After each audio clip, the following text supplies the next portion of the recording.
Hora de falar sobre Hernan Crespo, que está fazendo mágica à frente do São Paulo, e não há exagero nessa afirmação. Tricolor do Zubeldia, que corria risco de rebaixamento, deu lugar a um São Paulo que está vivíssimo na briga por vaga em Libertadores da América. Mesmo com todos os problemas médicos que o São Paulo sempre tem, com vendas de atletas e poucas contratações. Na vitória contra o Botafogo por 1-0, nesse domingo, no Morumbi, o Tricolor chegou a fazer grande segundo tempo. E a vitória foi absolutamente justa. São 7 vitórias em 11 jogos no Campeonato Brasileiro. Aproveitamento de pontos no Brasileiro como mandante é perfeito. 5 jogos e 5 vitórias o São Paulo bateu, com o Crespo no banco de reservas. O Corinthians, o Fluminense, o Vitória, o Galo e o Botafogo, 10 gols marcados, 1 gol sofrido. Com a lembrança de que o São Paulo não vencia Atlético e Botafogo desde 2020, são 5 anos de tabu encerrados para cada um desses jogos. No Campeonato Brasileiro, o Crespo, desde que assumiu o São Paulo, tem o segundo maior número de vitórias no período. São 7 vitórias, 2 empates e 2 derrotas. No total, somando também a participação em Libertadores e Copa do Brasil, o Crespo soma 8 vitórias, com 4 empates e 3 derrotas. O único ponto negativo nessa passagem do Crespo é a eliminação contra o Atlético Paranaense na Copa do Brasil, que está muito na conta daquela expulsão com 3 minutos de jogo do Rafael. Importante contar que o Crespo, na entrevista coletiva depois da vitória contra o Botafogo, assegurou que não teve participação ou influência na contratação do Rigoni. Não é a informação que eu tenho. Ele também foi perguntado sobre o jogo da quinta-feira contra a LDU na altitude de Quito, se há uma preocupação em relação aos 2 laterais que se machucaram. O Enzo Dias, que saiu como titular, sofreu um entorse no tornozelo esquerdo e o Wendel reclamou de um desconforto muscular. Na entrevista coletiva, o Crespo assegurou que o Enzo vai jogar a partida em Quito, ainda que não se tenha o resultado dos exames, por entender que o argentino não fugiria de um jogo importante como esse. A pergunta que eu deixo para você, torcedor do São Paulo: que nota você dá para Hernan Crespo até aqui? Use o espaço para comentário para registrar sua opinião. Só não esquece de deixar like, de se inscrever no canal. Leonardo Castro está por aqui. Tem uma pergunta, por favor, tenta me atualizar. O São Paulo não pode contratar jogador do futebol sul-americano mesmo com contrato? Não. São Paulo não pode contratar jogador do futebol sul-americano, do futebol brasileiro. Jogador de futebol com contrato com qualquer outro clube não pode mais ser inscrito, tá? E o São Paulo já decidiu que não vai contratar mais reforços. Inclusive, o Tricolor já mandou a lista das 3 novidades para a próxima fase da Libertadores da América. Serão eles Maílson, Rigoni e o Rafael Tolói, tá? São Paulo acaba de vencer o Botafogo jogando bem. 1-0, mesmo com muitos problemas. São Paulo poupando alguns titulares. Marcos Antônio e Arboleda entraram no segundo tempo. Gostei do Rigoni. Fiquei feliz com a atuação do Luan. Cara, o Luan deu uma entrevista ao The Players Tribune outro dia, falando sobre o período de depressão, a dificuldade fora, enfim. E o Luan quase marcou um gol hoje. Gostei. O Thiago Santana, Nicola, o São Paulo crescendo em uma fase importante. Cara, eu me surpreendi positivamente com o São Paulo. Achei que, especialmente no segundo tempo, depois que o Marcos Leonardo entrou, o São Paulo conseguiu pôr a bola no chão, criou oportunidades, fez muito bom segundo tempo, tá? O Alexandre Ferreira agradecendo, deixa eu agradecer pelas palavras. Alguma chance de o Lodge pintar no São Paulo? Bora falar sobre o Lodge? Esse é o primeiro dos grandes acontecimentos do final de semana, né? Na sexta-feira, o Renan Lodge notificou o Al Hilal, na Arábia Saudita, que havia entrado com uma ação na justiça. Depois eu fui tentar entender essa história e queria até contextualizar. O Lodge desembarcou na sexta no Brasil e ele desembarcou no sábado, tá? O Al Hilal, em meio a toda essa briga, chegou a cogitar cancelar o visto de trabalho dele para que ele não pudesse sair da Arábia Saudita. Depois ele foi aconselhado a não fazer isso porque isso permitiria que o Renan Lodge vencesse com ainda mais facilidade a ação que ele colocou na FIFA contra o time saudita. Há uma série só para vocês entenderem, o Renan Lodge foi à justiça pedindo a rescisão do contrato e o ressarcimento dos salários até o fim do contrato, em junho de 27, sob a alegação de que ele foi impedido de trabalhar. O Renan Lodge não fez parte da lista de inscritos no Campeonato Saudita. Dessa maneira, ele só pode jogar Champions Asiática, algo que é muito pouco. E há jurisprudência, há vários casos, cheguei a contar para vocês no vídeo de hoje cedo, sobre um jogador que em 2024, ou seja, em abril do ano passado, conseguiu a quebra do contrato contra o Adana Demirspor, lá da Turquia, tá? A tendência é que o Renan Lodge consiga, de fato, essa rescisão e fique livre para escolher seu próximo clube. Imagino que ele vai dar prioridade para um time europeu. Jogador com nome, com destaque, seleção brasileira, livre no mercado, passa a ser uma baita opção.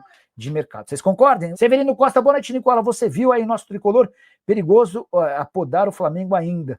Você acha que pode alcançar o Flamengo, Severino? Eu acho que o São Paulo vai ser muito forte na Libertadores da América, eu acho. Eu acho que o São Paulo passa pela LDU e tem tudo para fazer jogo extremamente equilibrado com o Palmeiras na semifinal. E aí é semifinal de Libertadores, né? No Campeonato Brasileiro, eu acho que o sonho do São Paulo é ficar com vaga em Libertadores da América. Para se nada der certo na Libertadores, você ter a vaga na competição sul-americana no ano que vem. Deixa eu falar sobre o Marcos Leonardo. Explicar um pouquinho de como é que vai funcionar, como é que vão funcionar os próximos passos do Marcos Leonardo.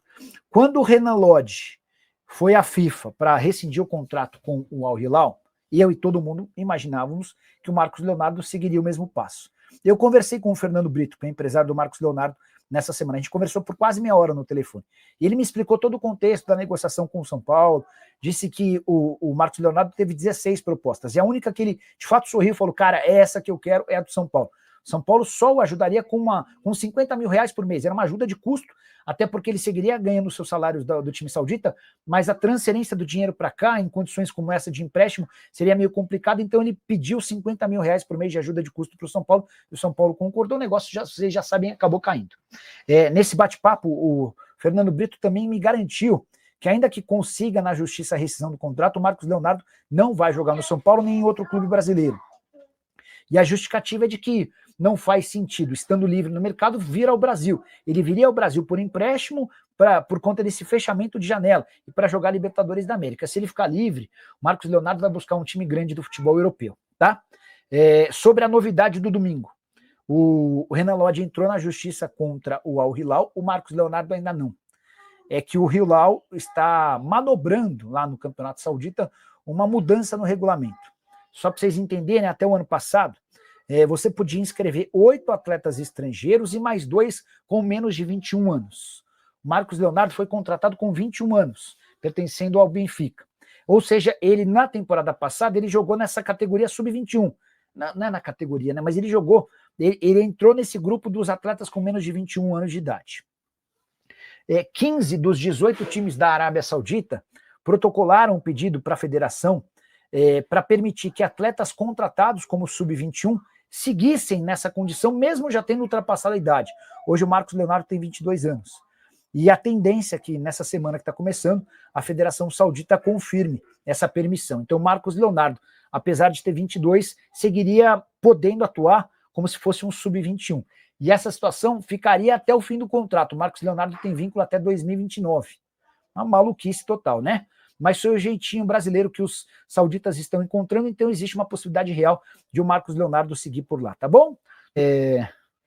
Denis Teixeira, qual a chance de Rodriguinho do São Paulo sair na próxima janela? Grande, grande. Jogando bem como tá, daqui a pouco, além dele, quais jogadores com mais chances de sair? E quem pode chegar com essa saída? Se o São Paulo for campeão da Libertadores, podem vir medalhões? Denis, se eu te responder, nesse momento eu vou tá criando história, cara.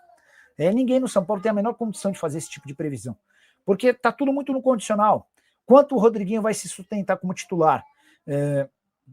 Se o São Paulo for campeão da Libertadores, ele vai jogar o Mundial, ou o Intercontinental, como queiram. E aí, a capacidade de arrecadação do São Paulo dispara. Muito louco, porque é um São Paulo em crise política, é o São Paulo que tem um presidente muito criticado, mas se o São Paulo passa pela LDU, e passa pelo Palmeiras, é um São Paulo que vai estar na final da Libertadores da América. É muito louco isso, cara. Futebol é muito louco. Hugo Mortanga. Verdade que o São Paulo vai dobrar a capacidade do Morumbi para os jogos da Libertadores, não tem como. E aquela ideia da reforma do estádio está completamente descartada. Tá? O São Paulo não vai levar essa história adiante, a negociação com a W Torre caiu. Hora de falar sobre uma compra no São Paulo, mas para 2026. O tricolor já sabe que terá a obrigação de ficar em definitivo com Enzo Dias, lateral esquerdo argentino que veio por empréstimo do River Plate. É que o jogador já alcançou 41 partidas e o contrato de empréstimo previa a obrigação de compra por 2 milhões de dólares ou 10 milhões e 800 mil reais se ele ficasse ou disputasse 50% dos jogos. Para efeito de contabilidade, cada jogo era contabilizado a partir do momento em que ele atuasse por pelo menos 45 minutos. Vale a lembrança de que o São Paulo já tem 10% do lateral e vai passar a ter 50% dos direitos econômicos. A tendência é que essa venda seja casada, isso porque Galopo, que pertence ao São Paulo e está emprestado ao River Plate, ainda não bateu a meta de jogos, mas tem sido super utilizado por Marcelo Gajardo. 24 partidas, 6 gols e uma assistência, inclusive na última rodada, vitória por 2-1 contra o Estudiantes, o Galopo foi titular e marcou um dos gols. Negociação do Galopo mais cara do que a do Enzo Dias, o que vai assegurar lucro para o São Paulo. Ficou combinado entre São Paulo e River que se o Galopo ficar em definitivo vai custar 3 milhões e 600 mil dólares. Estamos falando de uma sobra de 1 milhão e 600 mil. Ou seja, São Paulo cede em definitivo o Galopo, fica com Enzo Dias e ainda embolsa mais algo próximo a 2 milhões de dólares. 1 milhão e 600 mil, a gente está falando de algo na casa dos 8 milhões de reais. Só para justificar e explicar de vez. O Galopo ainda não bateu a meta, mas tudo se encaminha para isso. Jogador que inclusive deve ser peça importante para os confrontos entre River Plate e Palmeiras marcados para a Libertadores da América nas quartas de final e que começam na próxima quarta-feira. A saideira sobre o tricolor, Ferreira, atacante do São Paulo, está fora do confronto contra o Botafogo, marcado para esse domingo. Ele sentiu um desconforto no músculo adutor da coxa e passou a ser dúvida também para a partida da próxima semana contra a LDU na Libertadores da América. Bora falar agora sobre o São Paulo. Tricolor deve perder goleiro no fim dessa temporada, eu me refiro a Leandro, que foi durante muito tempo comparado com o Rogério Ceni, tudo porque fez gol com a camisa do São Paulo nas categorias de base como goleiro. Hoje, com 20 anos de idade, o Leandro é a terceira opção para o gol. Mesmo com a saída do Jandrei, que foi jogar no Juventude, o Leandro não conseguiu mudar seu status. O Rafael é o titular absoluto, o Yang é o cara que vai ser utilizado em caso de necessidade. O Leandro surge como terceira opção. Como o seu contrato se encerra em dezembro, ele já deu a entender que não renovará seu contrato e vai buscar alternativas para poder jogar com mais frequência. Importante contar que o São Paulo nem fez proposta, até porque já entendeu que não faz parte dos planos do Leandro a sua permanência no Morumbis. Jogador que teve oferta em agosto do Leixões, time foi o quinto colocado na segunda divisão. O São Paulo, na oportunidade, brecou a saída, ao que parece agora não vai haver uma reviravolta. Só para terminar de contextualizar a situação dos goleiros do São Paulo, Rafael tem 36 anos de idade, contrato até dezembro de 27, mas caiu nas graças do torcedor e já admitiu a vontade de se aposentar no tricolor. A ideia do São Paulo é de prorrogar esse vínculo, até porque entende que o Rafael foi o primeiro goleiro que assumiu de fato e com qualidade a posição que havia sido deixada há muito tempo atrás por Rogério Ceni. Só para completar sobre Leandro, o jogador que chegou em 2019, ganhou bastante destaque em 2022 com um gol de falta, como eu citei agora há pouco. Fala pessoal, estamos aí com atualizações importantes do São Paulo. Se inscreva e ative o sininho para receber mais atualizações do Tricolor. Deixe seu like, que é muito importante para o crescimento do canal. Utilize o espaço aqui embaixo para registrar sua opinião. Ficamos por aqui com mais esse giro de notícias. Um abraço e até o próximo vídeo.